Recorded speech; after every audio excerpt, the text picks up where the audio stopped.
Good morning. I appreciate the opportunity to share a few remarks, and Nick is right. I'm from California, Missouri. It's a great place, and they named a state after us several years later, so if you've not been there. Similar to Jay, I want to start by saying a sincere word of appreciation to the Council to Advance Hunting and Shooting Sports for bringing us all together. And a very important topic, R3. R3 is critically important to our nation's success in fish and wildlife management. The other thing I want to do is remind everybody, those that may have come in late, Jim Douglas, are you still here? I appreciate the gracious offer. Jim has committed to do anything we need, and your quote was, to do anything and everything to make your stay more enjoyable. Jim, I would say we need to start with about 300 shotguns and 100 boats. And we're ready tomorrow afternoon. Okay, we will meet at 1 o'clock right out in front of the hotel. Hey, seriously, as I look around the room, I see a lot of familiar faces, and I share your passion for the out-of-doors. I spend as much time as I can in the out-of-doors with friends and families. This time of year, there's just something about spending time in the turkey woods, a day on the water, seeing a sunrise over a unique landscape. Our nation has tremendous resources that we ought not take for granted. History has shown that conservation investments, spending to make sure that there's habitat and abundant fish and wildlife, has been a great investment. And in fact, the thing that we call the recreational outdoor industry is dependent upon abundant fish and wildlife and healthy habitats. We talk about that industry, we talk about 7.6 million jobs. We talk about an industry that impacts or touches over 140 million participants annually. And if you're interested in finances to justify things, they tell me it generates over $887 billion annually. I would challenge us to stop and reflect. Who's paid for this progress? Well, hunters, anglers, recreational shooters, and boaters have carried a lion's share of the cost over the decades. Jay touched on a little bit. I will not dwell. I trust everybody in the room knows the history, conservation history of our nation, and that the resources we have today are not by accident. There's been a lot of sacrifice, purposeful investments, fighting to ensure solid management practices are implemented, and some hard-fought, and I would say won, political battles. Citizens should feel good and value about the success and the progress that's been made. So as we sit here today and we think about the future, 25 years from now, 50 years from now, I would say we need to identify priorities, we need to be unified, and we need to work together. R3 is one of those important tasks as we charge into the future. But at the same time, as we realize the journey of conservation is not complete in our country, we must not be naive. What do I mean by that? I know, and you know, there's issues out there that often are not connected as having a significant impact to the success of R3 efforts. Give some examples. Fish and wildlife disease, invasive species, ensuring access to the out-of-doors, managing abundant and rare wildlife, managing the landscape level, maintaining infrastructure, and the list goes on. There are many factors that will impact our success in R3 through influencing fish and wildlife population numbers, influencing public attitude, and influencing society's view of an activity as relevant and worth investing in. Why do I say that? The challenge in front of us is complex.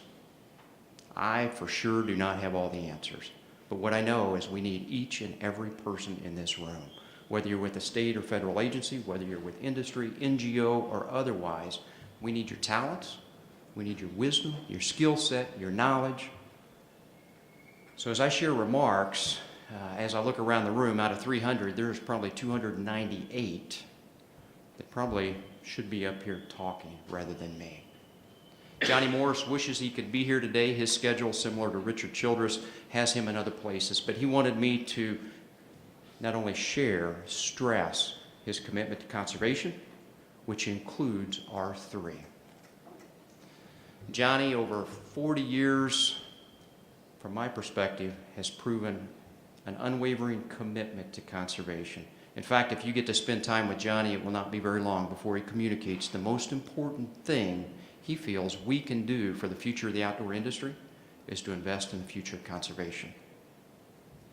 John Frampton, I appreciate the opportunity, the invitation to share some of the activities, really highlight the broad conservation categories Bass Pro Shops and Cabela's is working on today and will be working on in the near future as we charge into the future, just as an example of what industry is doing out there. Sometimes some people say it might get overlooked. We have 3 broad conservation areas that we'll continue to focus on. The first is obvious, protecting wildlife and habitat. Nobody here would argue to have abundant and sustainable fish and wildlife, we need good habitat. Over the years, Bass Pro Shops and Cabela's have been privileged to partner in a way through financial and in-kind contributions where we have been a part of enhancing millions of acres across North America. From the Prairie Pothole region in Canada to the southern tip of the Everglades, we have activities and investments going on right now. You can rest assured that Bass Pro Shops and Cabela's will stay committed in strategically investing in habitat activities that lead to long-term sustainable fish and wildlife populations. And as I say that, I see many partners in this room, and I thank you for that. Second broad category is advocating for sportsmen and sportsmen's rights. In this country in which we live, it's all too often easy to forget, the revolutionary idea that wildlife belongs to the people. With that comes an incredible responsibility. Our company is committed. We're working hard to expand recreational access. We're working to promote and defend our outdoor heritage, Second Amendment rights, and we're working to advance policies that are good for wildlife and everybody that enjoys it. In our stores and our retail locations, I would say you will see a significant change in the coming years. We've been working hard over the past year, more fully connecting our customers so that their voice and actions can be heard. Some diverse examples would be making people aware and helping work to get the Everglades restored, working to protect Bristol Bay, working on the legislative fronts, championing legislation to modify Pittman-Robertson so that we can get additional shooting ranges across our landscape, pushing legislation to give additional saltwater angling opportunities, working to get more dedicated funding for our state fish and wildlife agencies. All of those are important and fall under that priority of working to advocate for outdoorsmen. The third, connecting new audiences to the out of doors. Many activities fall under this. We're all aware of the enhanced quality of life, the health benefits that come from spending time outdoors. Under this category, you will see our retail locations continue to provide opportunity for individuals of all ages. We're talking about youth. Last year alone, just in the Bass Pro Shops retail locations, over 100,000 individuals caught a fish, many for the first time.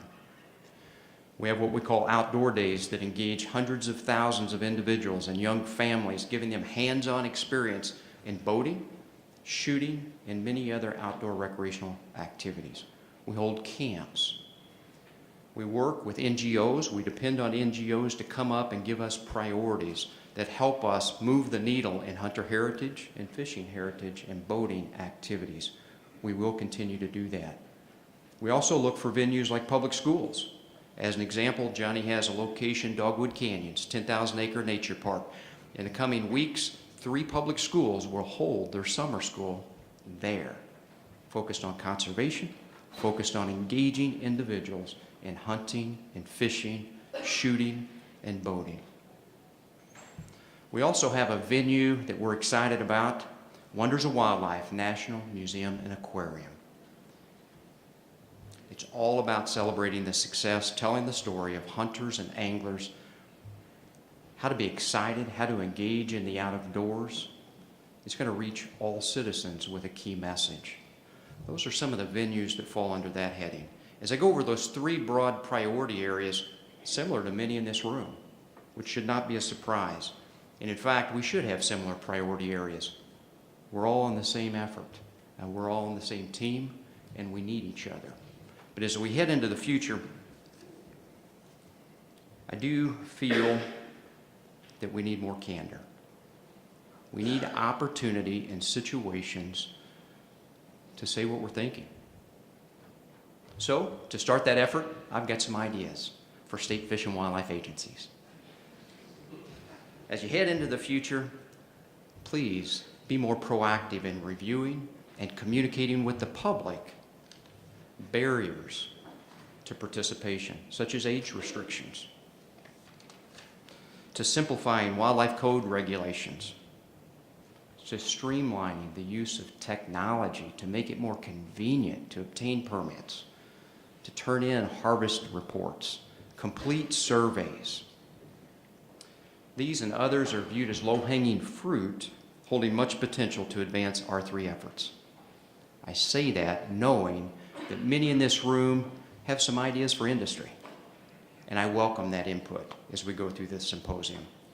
But the key point is we must create safe venues where we can talk to each other candidly.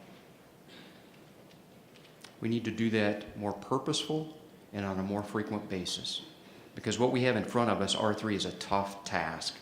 And if we do not have an environment where we're safe to feel or share what we feel, progress is going to be extremely limited.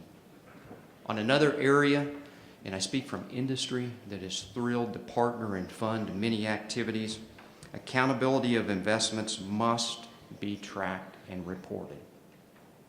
Specifically regarding investments towards R3, the past decade has seen significant investments financially on a colossal number of programs.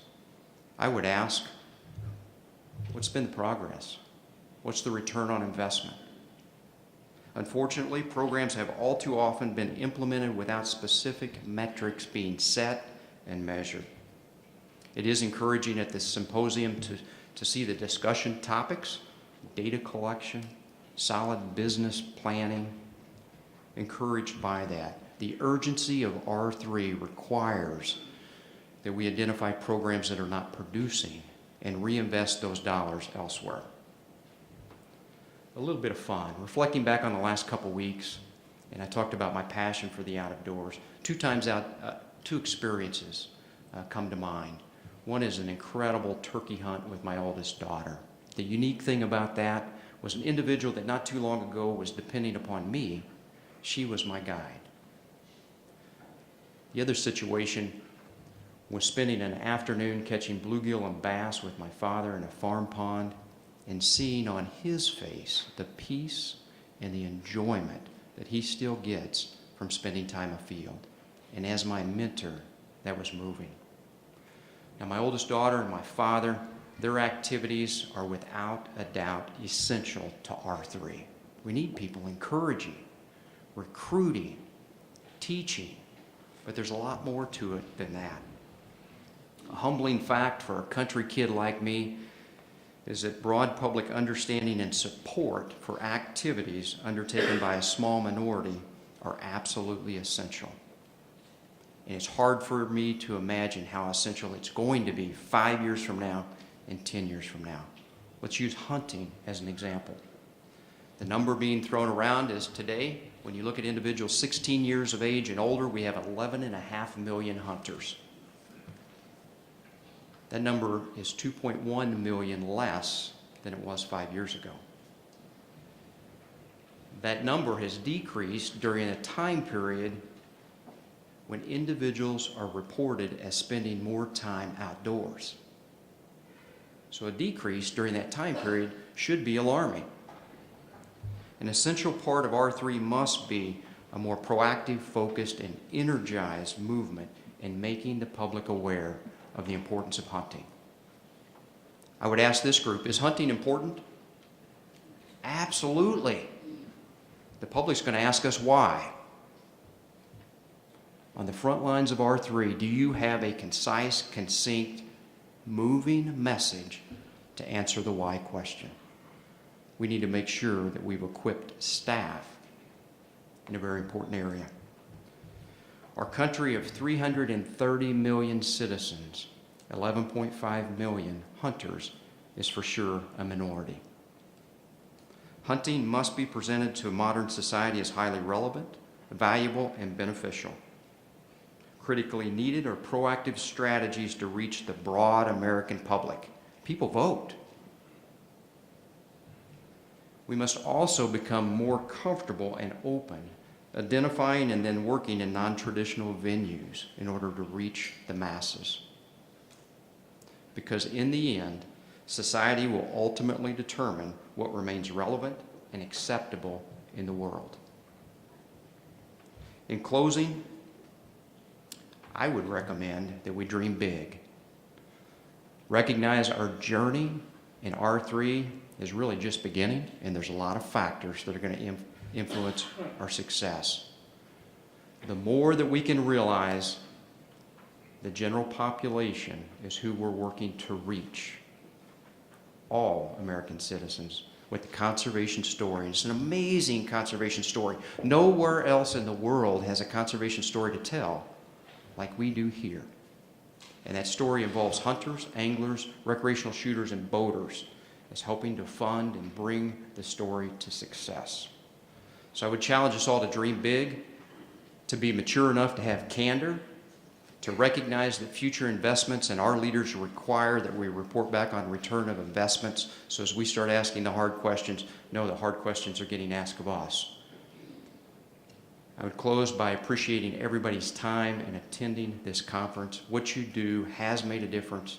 It holds much potential to the future. As Jim said, let's not become comfortable with status quo.